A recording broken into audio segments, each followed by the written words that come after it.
Mimi kama rais wa wanaume wanaopigwa na wake zao majumbani, natoa wito kwa wanawake wote wanaoishi kwenye maisha ya ndoa, wajitahidi kuwajibika katika tendo zima la ndoa wanapokuwa na waume zao sehemu za siri, kwa sababu naumizwa sana ninapopata malalamiko, wanaume wanaponiletea malalamiko ofisini kwangu kwamba mke upo naye katika tendo la ndoa kwenye kitanda, anachukua simu anaperuzi, kama kuna gazeti pembeni analisogeza na angalia picha na kusoma gazeti, halafu mwisho siku anamwambia mumeo umeshamaliza.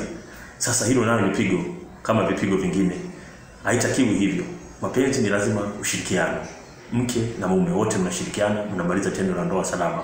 Lakini sio mwanaume hayupo kwenye tendo la ndoa inakuwa tu kama mwanamke anaona basi tu ngoja tu nimalizisha tu huyo basi amalize shida zake basi. Yaani hayupo kabisa katika hali ya kawaida katika mazingira ya lile tendo la ndoa. Kwa hiyo mimi kama rais wa wanaume wanaopigwa na wake zao nyumbani, mwanaume unapoona viashiria kama hivyo, unapoona mambo kama hayo, usikae kimya. Hiyo hapo umepigwa kama vipigo vingine tu. Njoo ofisini kwangu, toa taarifa, tuangalie jinsi gani ya kuweza kutatua hilo tatizo lako. Mimi ninachohitaji kama rais wa wanaume wanaopigwa na wake zao nyumbani, mwanaume lazima uheshimike. Lazima uheshimike katika maisha yako ya ndoa. Mke lazima akutii, akuheshimu. Unapohitaji tendo lile la ndoa basi ulipate vizuri. Sio tendo la ndoa mpaka mpigane, mtukana ni matusi, ndio mpiane tendo la ndoa afu mwanaume amekaa kimya tu. Unaona kitu cha kawaida hicho. Hapo unapigwa hapo. Kupigwa sio ngumi tu. Kupigwa na moja vipigo ninavyozungumza siku zote ni hicho nacho ni kipigo. Kusalitiwa, kunyimwa haki ya ndoa, kutosikilizwa. Hivi vyote vipigo hivyo. Kupigwa sio ngumi tu. Na hata ngumi pia wanaume wanapigwa. Kwani usipigwe?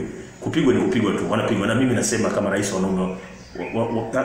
wanaume wanaopigwa na wake zao nyumbani, mwanaume unapopitia manyanyaso na mkeo usikae kimya, toa taarifa kwenye mamlaka husika. Ukiona aibu, njoo kwa rais wa wanaume wanaopigwa na wake zao nyumbani. Mimi ofisi yangu iko wazi. Njoo nitakusikiliza, tutakusaidia na utakaa sawa katika maisha yako ya kawaida. Bila shaka nimeleweka kama rais wa wanaume wanaopigwa na wake zao nyumbani. Asante sana kwa kunisikiliza.